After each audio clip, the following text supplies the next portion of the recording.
नमस्कार दोस्तों, dear bio के इस क्लास में आप सबों का बहुत बहुत स्वागत है। मेरा नाम है जयदेव कुमार और आज मैं आप लोगों को बेसिक मैथ पढ़ाने जा रहा हूँ, जो है फ्रैक्शन।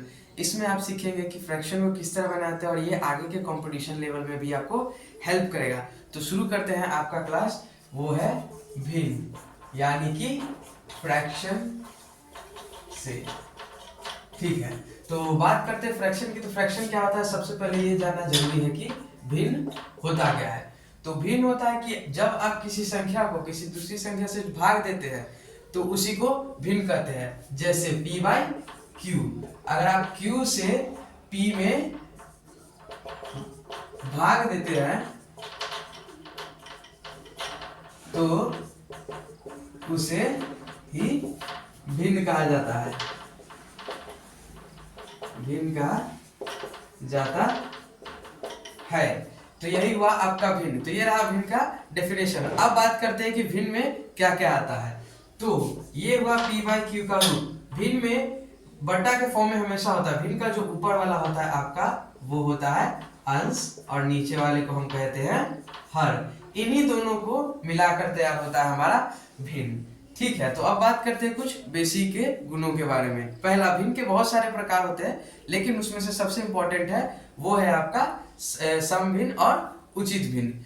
ठीक है, जरा इसको हम डिस्कस कर लेते हैं। समभिन्न किसे, तो भिन्न क्या होता है इसे हम समझ लेते हैं। p बाई क्यू का फॉर्म, इसे हम भिन्न कहते हैं। q से जब हम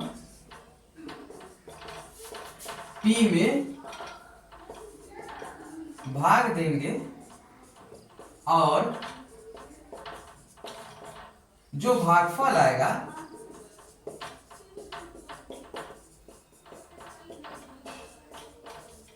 उसे ही भिन्न कहेंगे, उसे ही भिन्न कहेंगे। ठीक है, मैं ऐसा करता हूं कि आपको ये समझ में आएगा। p बाई क्यू का फॉर्म ही भिन्न कहलाता है, यानी कि नीचे वाली संख्या से जब हम ऊपर वाली संख्या में भाग देंगे और जो भागफल आएगा उसे ही हम भिन्न कहेंगे। अब बात करते हैं भिन्नों के प्रकार के। तो सबसे पहले बात करेंगे समभिन्न या उचित भिन्न। पहले हम बात करेंगे किसकी, तो समभिन्न या उचित भिन्न।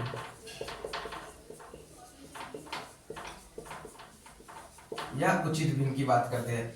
चलिए, ये होता क्या है अब हम इसको जानेंगे कि समभिन्न या उचित भिन्न क्या होता है। जिस भिन्न में अंश हर से छोटा हो उसे हम समभिन्न कहते हैं। जिस भिन्न में अंश हर से छोटा हो उसे समभिन्न कहते हैं। जैसे 4/5, आप इसमें देख सकते हैं कि अंश जो है 4 वो हर से छोटा है। अंश जो है हर से छोटा है तो इसे हम समभिन्न कहेंगे। इसके कुछ और उदाहरण ले सकते हैं, जैसे 2/4 या 3/5। आप इसमें देख सकते हैं कि अंश जो है हर से छोटा है तो इसको हम समभिन्न कहेंगे। अब बात करेंगे इसके दूसरे प्रकार की। ठीक है, हम अब बात करते हैं विषम भिन्न की,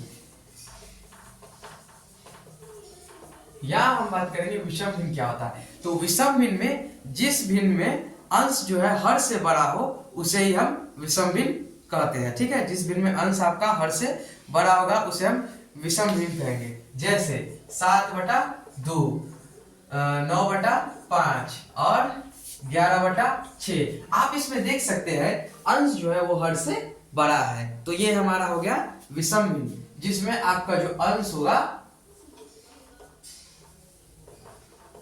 बड़ा होगा।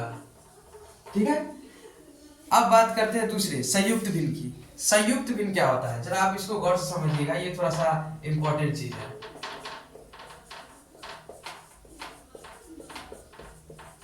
संयुक्त भिन्न, संयुक्त भिन्न क्या होता है आप समझते हैं। ठीक है, पूर्णांक तथा समभिन्न के सम्मिलित रूप को ही हम संयुक्त भिन्न कहते हैं। पूर्णांक और समभिन्न के संयुक्त रूप को ही संयुक्त भिन्न कहते हैं। देखिए, जैसे कि 5/2/3 लिखिए, ये तो हमारा अंश हो गया, ये तो हमारा हो गया अंश और ये हो गया हमारा हर, और इसमें जो ये संयुक्त हुआ वो हुआ हमारा पूर्णांक।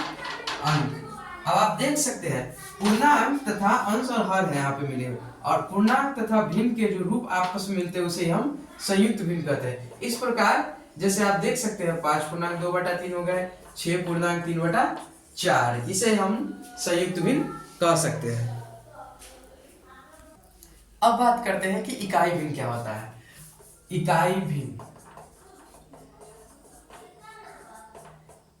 भिन्न क्या होता है कि आप जिस भिन्न का अंश 1 हो तथा हर पूर्णांक में 0 के अलावा कोई भी संख्या हो जाए, वो आपका इकाई भिन्न हो सकता है। जैसे 1/5, 1/6, 1/3, 1/2। इसमें आप अंश को देख सकते हैं, वो सभी 1 है और हर 5, 6, 3, 2 कुछ भी हो सकते हैं, यानी कि 0 के अलावा कोई भी संख्या आपको अंश में हो सकता है, और सॉरी हर में हो सकता है, और अंश आपका 1 होगा, तो इसे हम इकाई भिन्न कहते हैं। ठीक है। अब बात करते हैं तुल्य भिन्न की। तुल्य भिन्न क्या होता है? 2 या 2 से अधिक वैसे भिन्न जिनका मान बराबर हो उसे हम तुल्य भिन्न कहते हैं। जैसे 2/3, 2/3 हुए आपके, 4/6 हुए, और अब बात करते हैं 8/12।